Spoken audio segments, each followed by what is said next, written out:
Hi, my name is Glenn, and this is Lola, and today I'll be talking about scale rot with her. I just got off of work, so excuse the shirt. Yeah, I didn't feel like taking it off and changing yet, but today I'm talking about scale rot. So let's get into that.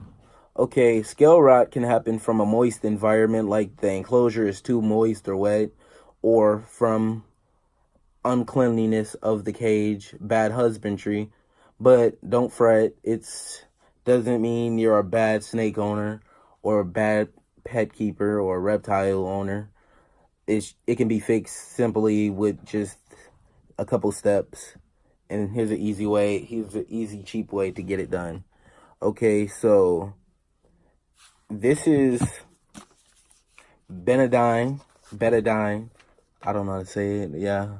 But here's, if you want to stop the video to see what it is, here's the picture of it.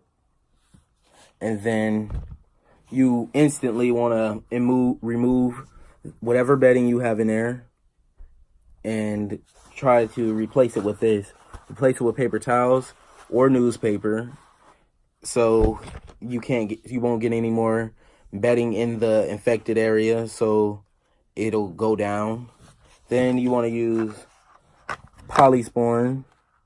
It helps. Make sure it has no painkillers in it at all, because that's bad for your snake.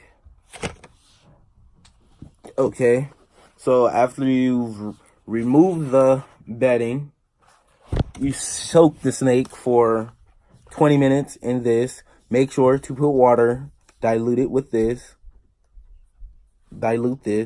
so it won't be as strong.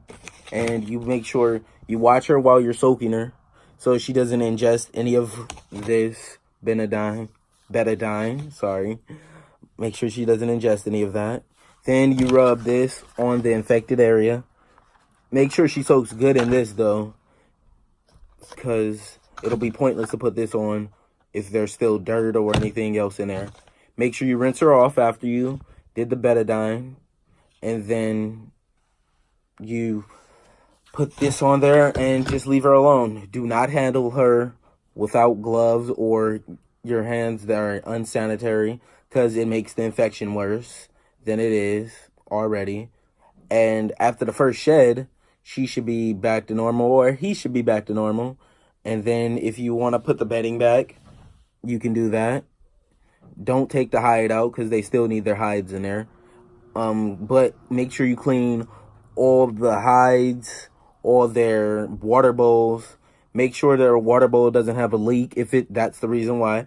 Mine had a leak, and it ended up wetting the whole enclosure up, and I wasn't paying attention for a couple days, and it just turned into scale rot. So this whole part of her body had a rash on it, and it was red around the rash. So that's another sign of scale rot, is redness around the rash.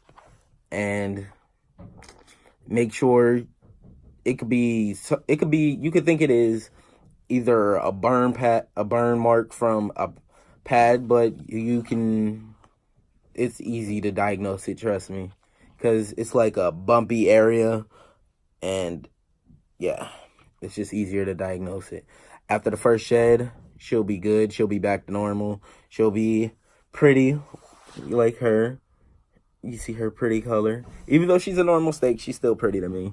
This is my first snake, and I love her, so yeah. Next video probably will be something about the military. I feel I should talk about that. I want to talk about my basic training experience and how I got through it, some things about it that you don't really hear about in the Army. I know this is a reptile channel, but I want to also talk about me a little bit. So yeah, that's my next video. All the products I mentioned in this video will be in the description below. Sometime in November also, I want to make a video about snake enclosures. I want to do a DIY snake enclosure. I want to make my own. I'll have the help of one of my friends, and I'll show you some of the steps to making your own snake enclosure. Some of the stuff you will need to make your own snake enclosure. Like, subscribe, and hit that notification button so you can get my next video. Bye.